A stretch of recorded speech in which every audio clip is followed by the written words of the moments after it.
This is Sailor the Piper Man, Piper the Sailor Man, coming to you this morning. Uh, it's amazing. I'm amazed at genetics. I'm amazed at DNA. I'm amazed at that portion of the science field where they can actually go back thousands of years, backtrack, and actually pinpoint where your ancestors were and how they connect us to other people around the world that might be ancestors.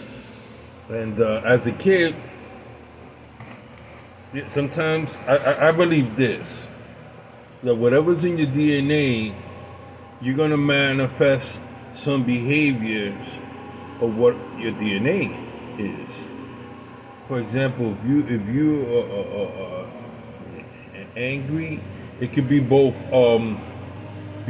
cultural behavior, but it also could be within um, your genetic makeup that causes you to be a certain way, whether it be happy, sad, aggressive, non-aggressive. And I found that in most of my life, the way I thought was quite different than the way I looked. And I was always partial to things English. I was always partial to things uh, Irish, Celtic. I was always partial to things from Wales and Norways and Vikings. One of my dreams is to make it to Stonehenge. I don't know why I feel that way, but I always feel like my ancestors were at one time there. You know, why I took to the sea. I feel like some of my ancestors were seagoing people. I didn't understand why I love the sea, why I love the mountains, why I love the winters, and my behavior. In America, I was looked at as an Afro American. If you didn't really speak to me, you just saw me. Most Americans thought I was African American until I spoke. They go, "Oh, whoa, you got an accent. You're different." And it's quite interesting because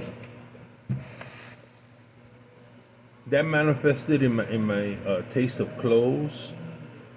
I only liked the English clothes with the patches. I was prone to like things wool. I liked the Scottish shirts and the scarves and the hats. When I was a kid, I used to wear a lot of these hats. Nobody thought anything. Now I put one of these on, and people are like, "Hey, what's going on? Why you have that hat on?" But when I was a kid, nobody looked to it. I loved watching golf. I loved um, hiking.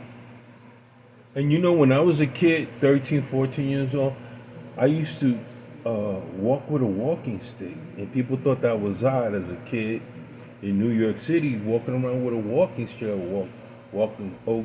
And I always felt like an old soul. And I always wondered why. Well, I got my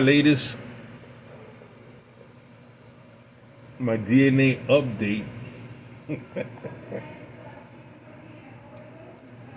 I already knew I had 4 updates, and each update they test more people, and there it begins to determine the outcome. More people, indigenous people to a specific area. Well, lo and behold, my percentage of Celtic increased. What reappeared that appeared the first time and disappeared and came back. Okay, I'm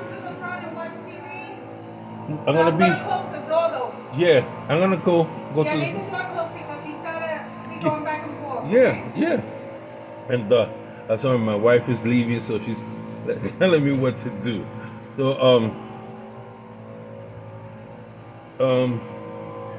what else was that? Oh, my results came back. So The first result I had Celtic, I had Wales, I had Scottish. Now it's Wales, Ireland, and not Scottish, but more closer to England. Because there they found more people indigenous way back. I'm talking about 900 AD.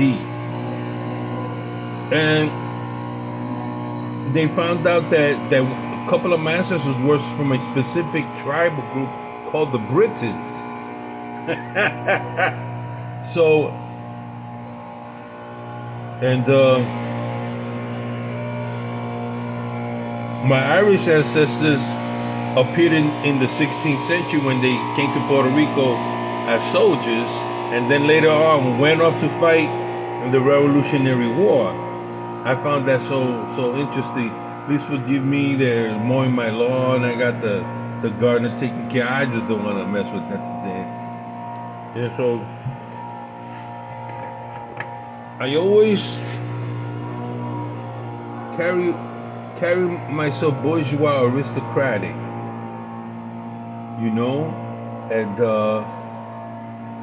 and people, oh, you think you're uppity. People would always say, oh, you think you're uppity. You think it wasn't that. I used to love the classics, Shakespeare, drama, and so kids in my neck of the woods, they weren't into that. They were into soul music and jazz.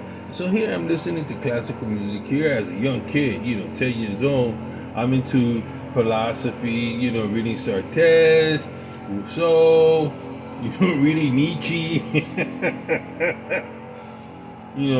reading existential philosophers, reading about the Protestant Reformation, and reading Thomas More, and reading St. Augustine and Utopia at a very young age, and people thought that was really odd, and I rather sit with adults and have conversations with them than kids my age. I didn't like hanging around with kids my age. I liked hanging around with adults, older men, and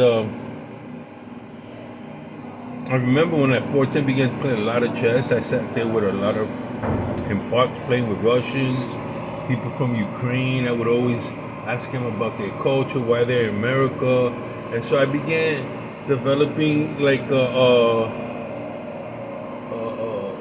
multicultural, at a younger cultural background, and the Russian would come and play Russian music, and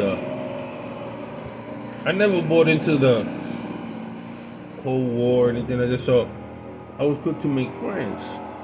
Friends invite me to St. Gennaro, I think I'd go. I didn't care about it. People invite me to go to Chinatown for the Chinese New Year. I'd go. I didn't have that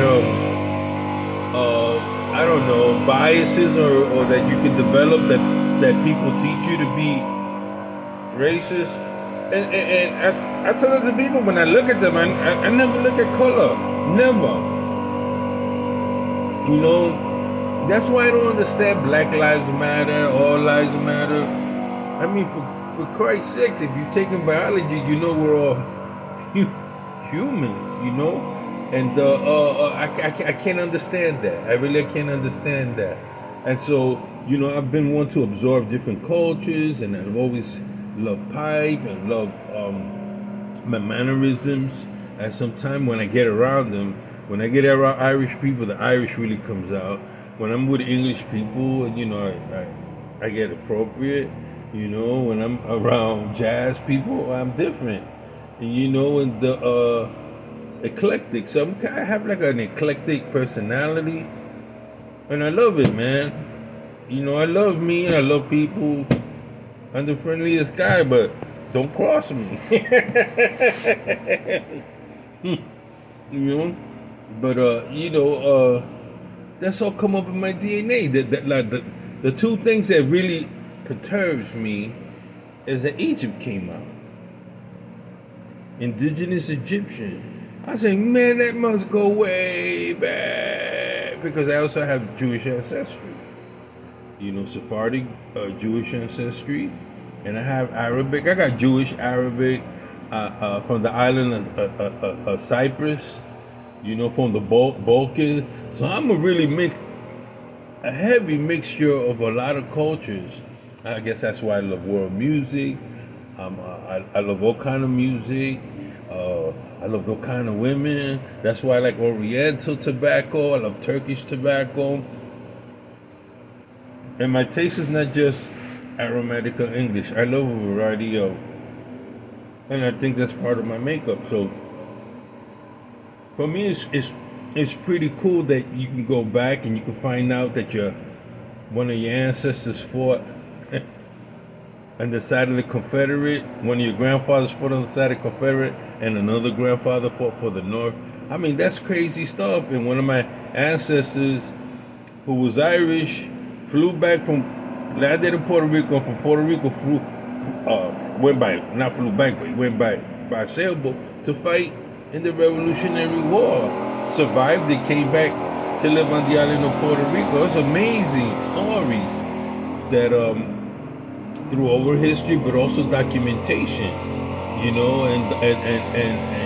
and I have 90,000 cousins on the DNA, DNA. We all have the same DNA, common ancestors. We have common ancestors. So now you get 90,000 people, and they have their oral histories. You have the oral history. They have birth certificates. You got some other certificate. Some people have church baptism. Some people have where they were buried, when they were in the military, the general census, the immigration census. I mean, you can come up with a pretty story. Like the last thing I got was supposedly had a lot of ancestors that came from the Canary Islands. That kind of hurt because I know now they came from the Canary Islands and they went to Texas by ship. Some of the first Spanish pioneers came from the Canary Island from Spain. Spain was a Spanish territory. Ended up in Bexar, Texas, I think it's called. Some of the first early Franciscan settlements there. Some of them happen to be my ancestors. And I look back at Canary Island, it looks like it's going to be gone. I feel really bad for these people, when all your hard work and everything. And I had dealt with a company, a tobacco company, cigar company there. It is gone, man. There was a cigar called La Isla de la Canaria, the Canary Island cigar. Great tobacco. They do great tobacco. Now it's all gone. How life is fleeting, how things happen, and when nature gets involved, you just got to deal with it and roll with the punches. And so we're living in an age where things are just not stable. I mean, I can't plan for 10 years down the road. I don't know what's going to happen. I wake up day to day, hoping today is better than yesterday. Well, that's it. Sailor the Piperman, Piper the Sailorman. Smooth sailing. Have a great day. I'm going to sit back and enjoy my tobacco. Oh, I'm smoking in minority. I'm smoking Irish whiskey. Really nice, citrusy, sweet, nice. Ciao.